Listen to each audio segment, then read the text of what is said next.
Le pasteur Tony Silassi sera à Montréal au Canada pour une conférence de 3 jours intitulée « Briser les chaînes pour être libre » au merveilleux cadre de l'hôtel Delta de Montréal, Québec. 475 avenue Président Kennedy. Vendredi 14 octobre, veillée de prière de 20h30 à 5h du matin. Samedi 15 et dimanche 16 octobre de 17h à 22h. Une participation aux frais d'organisation et de location de la salle est demandée à chaque participant. La participation financière devra être versée sur l'un des numéros de compte qui s'affiche à l'écran. La preuve de paiement vous sera demandée à l'entrée de la salle. Toute la ville de Bruxelles est en ébullition. Tous les journaux belges en parlent. Un enfant s'est retrouvé coincé sous un tram. Il s'avère que cet enfant, d'une douzaine d'années, soit un fidèle de l'église ADV. Que s'est-il passé? Comment s'en est-il sorti vivant? Comment s'est-il retrouvé sous un tram qui pèse plus de 38 tonnes et qui roule à une vitesse de 70 km/h? Wow.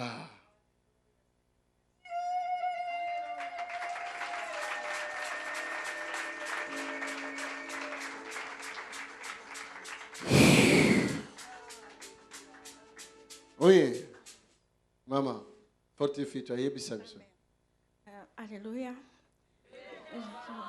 Je rends grâce à Dieu. Je suis venue rendre grâce à Dieu. Mais j'aimerais exprimer en quelques secondes, juste ma fille devrait chanter une chanson très courte pour exprimer vraiment ce que je veux dire de la situation que nous Opéra? vivons. Non, juste a cappella, juste une petite chanson. Des capella.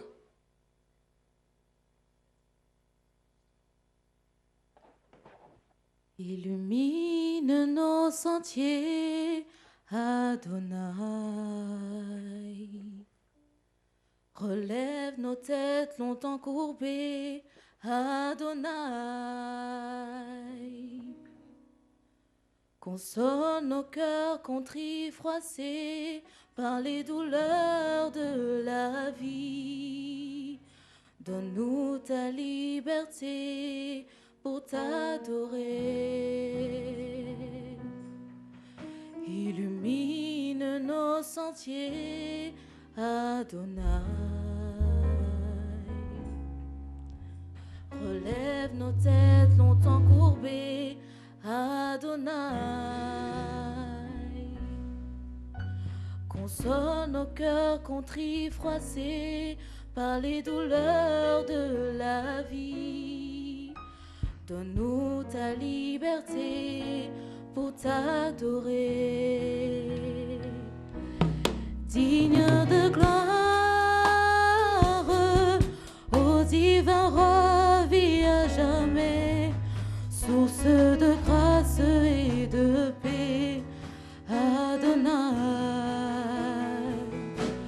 Digne de gloire, ô divin roi, vis à jamais, source de grâce et de paix, Adonai.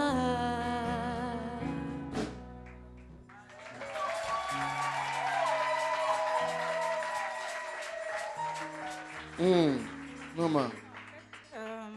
Je viens témoigner de la grandeur de Dieu. J'ai marché longtemps, la tête baissée, selon cette chanson. Je la chantais quand j'avais les moments durs. Je suis rentrée ici, j'ai rencontré vraiment Dieu. Dieu a illuminé mes sentiers. J'étais dans les ténèbres, malgré que j'étais chrétienne, malgré que je servais Dieu. Mais Dieu a illuminé ma vie et mes sentiers. Le témoignage, mon fils a été tamponné par un tram. Le mercredi passé, Dieu l'a gardé. Donc, il sortait de l'école. Il sortait de l'école et il courait pour aller prendre son bus. Il a vu le premier tram, mais il n'a pas vu l'autre tram. C'est un tram, les nouveaux trams 19, Simonis, je ne sais pas où il va. Il est rentré dedans, donc j'ai ses habits Donc, je regarde les habits de mes enfants, donc je glorifie le Seigneur. C'est des habits qui sont c'est comme des vieux habits. C'était une chemise qu'il avait mis la première fois et il était coincé dans le tram. Il ne pouvait pas sortir, son bassin était coincé en dessous du tram.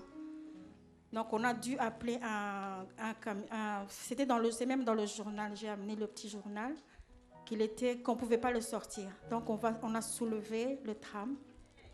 Il a fait 24 heures aux soins intensifs. Il voulait voir s'il avait quelque chose de cassé, s'il avait une hémorragie. Il n'a rien, à part juste ça.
Ce garçon a été tamponné par un tram. Explique-nous toi-même. Comment c'était? Dis-nous, qu'est-ce qui s'était passé? Avant ou... Et comment tu étais coincé sous les trams là? J'étais au milieu du tram, coincé entre mon bassin. Puis il y a des dames qui sont venues et qui m'ont rassuré, qui m'ont dit que l'ambulance allait arriver. Ils m'ont tenu la main et moi dans ma tête je priais pour que on me sorte. Tu priais? Comment tu priais? Expliquez-moi, tu priais comment? Je dis j'espère que je vais sortir de là, comme ça je pourrai revoir ma famille. Alléluia. Ils n'ont pas entendu là-bas. Parle un peu plus fort. J'espère que je pourrai sortir pour revoir ma famille. Ah, tu as quel âge? 12 ans. 12 ans. Tu étais en dessous. Si par cela nous ne voyons pas la main du Seigneur, je ne sais pas. Voiture. Une voiture vient sur toi. Tu ne sortiras pas indemne. Même maintenant un tram. As-tu le journal? Wow. Il fallait un dépanneur pour dépanner le tram, donc pour soulever le tram. Un garçon de 10 ans s'est retrouvé coincé sous un tram à Bruxelles. Les pompiers ont dû soulever le véhicule. Wow.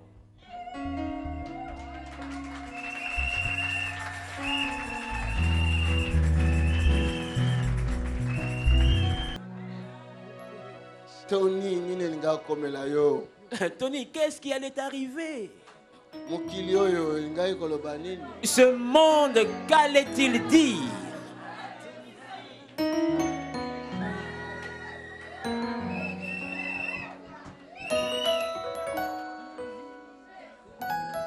Ah, Seigneur, le Dieu que je sais. Oh, Kolon, Nzambe, oyo na salelaka. Avant que ces choses n'arrivent, pendant que j'ai prié, j'ai prié. J'ai somnolé dans ma prière. J'ai entendu mon âme chanter et prier. Oh Dieu, délivre-moi de la tentation. Ezoyemba. Elle chantait. Bundelanga. Combat pour moi. Quand est-ce qu'il y a quelque chose? Quand j'ai sursauté, j'ai dit à maman, y a-t-il quelque chose qui arrive? Alors j'ai compris que mon Dieu vit. Wana na sosoli nzambe na ngaza na bomoy. Alléluia. Bundelanga. Combat pour moi. Il y a des combats que tu ne peux faire. Il y a des combats que par ton physique, par ta chair, tu ne pourras pas combattre.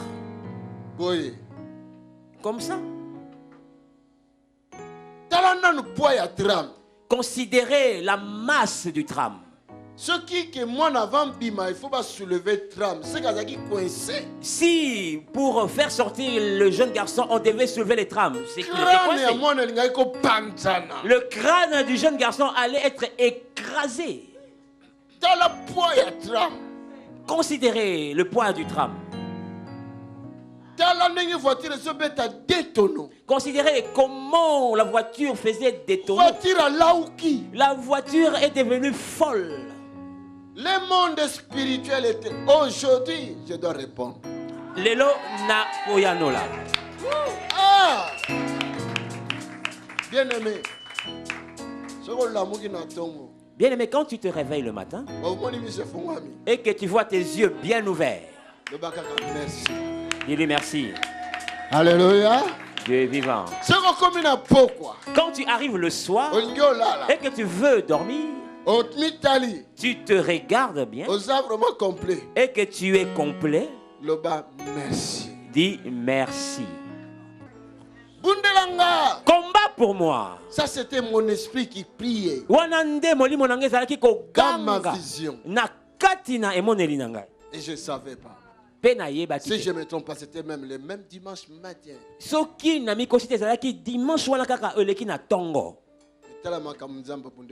Regardez maintenant, c'est le combat que Dieu a fait pour nous. Qu'est-ce que nous allons donner à Dieu pour ces choses? Que la main de l'Éternel demeure sur toi. Sur toi. Sur tous tes enfants. Dieu t'aime. Hein? Mon fils, continue à prier, à dire au Seigneur, Seigneur, protège ton église, protège ma famille, protège ma vie. Ok?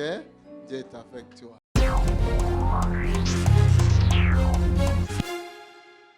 Bonjour Maxime, nous voudrions que tu puisses nous expliquer ce qui s'est passé ce jour-là. Tu peux nous expliquer? Je me dirigeais pour rentrer chez moi. C'était après l'école. Donc je suis passé au passage piéton. Donc la voiture, tout se passait bien. Et puis je suis passé sur là où passaient les trams. Donc j'ai attendu que le premier tram il passe. Puis j'ai couru au milieu des rails. Et je ne l'ai pas vu et l'autre tram m'a percuté. Et on va dire qu'il m'a poussé. Je suis tombé par terre et je me suis retrouvé en dessous. Et je me demandais si c'était un rêve ou c'était la réalité. Et en fait c'était un rêve. Et puis il y a des gens qui sont venus me rassurer, qui m'ont dit que l'ambulance allait arriver. Et puis j'ai attendu, l'ambulance ils ont demandé mon prénom, ils ont demandé mon nom et ils ont pris mon journal de classe pour appeler ma maman. Et ils l'ont pas eu. Puis après l'ambulance elle est venue. Et pendant ce temps-là, pendant qu'ils étaient en train de dévisser pour soulever le tram, j'étais en train de prier pour que je survive. Et je voulais juste revoir ma famille, revoir ma maman. Et ils ont réussi à soulever le tram.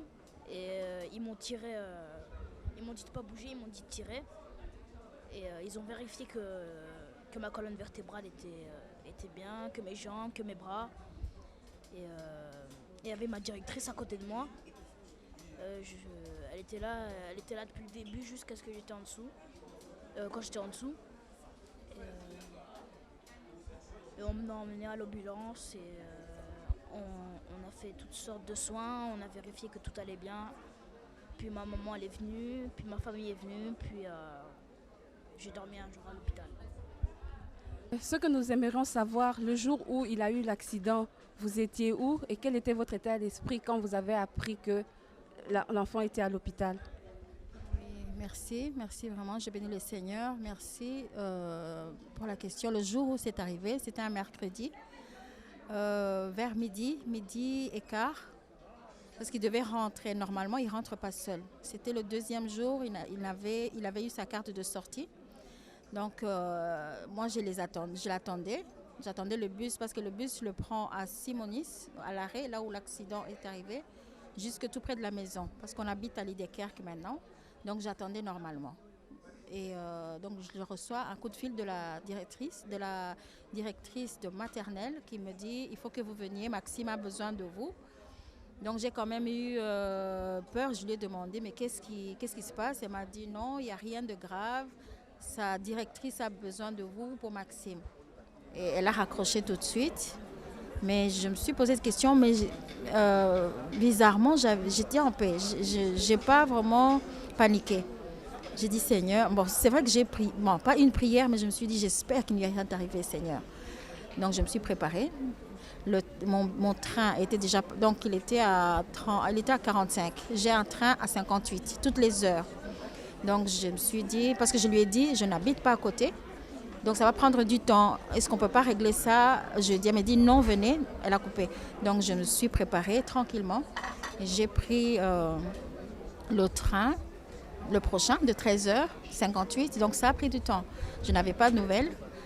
Et je suis partie normalement. J'ai pris le métro de la gare du Midi à Simonis.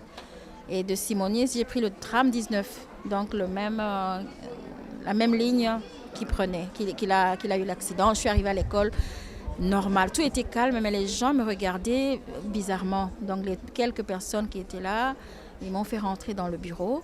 Mais je commençais à m'inquiéter quand même. J'ai dit, est-ce qu'il est arrivé quelque chose? J'ai dit, non, Maxime va très bien. Il est avec la directrice. Et moi, je croyais que c'était dans un bureau. Et puis, elle ferme la porte. Excusez-moi. Et elle me dit, il a eu un accident. Donc, mais il n'a rien. Il a eu un accident de tram. Donc là, c'était... j'ai dit, je vais garder mon calme. Donc, j'ai prié en moi. J'ai dit, Seigneur, garde-moi. Je dis, je veux voir mon fils, tout simplement. Et puis, elle a pris la voiture. On est parti à UZ. Et là, je suis arrivée à UZ. Dieu s'est tellement... Non seulement il a protégé, mais il m'a protégée aussi. Donc, j'étais comme dans un cocon.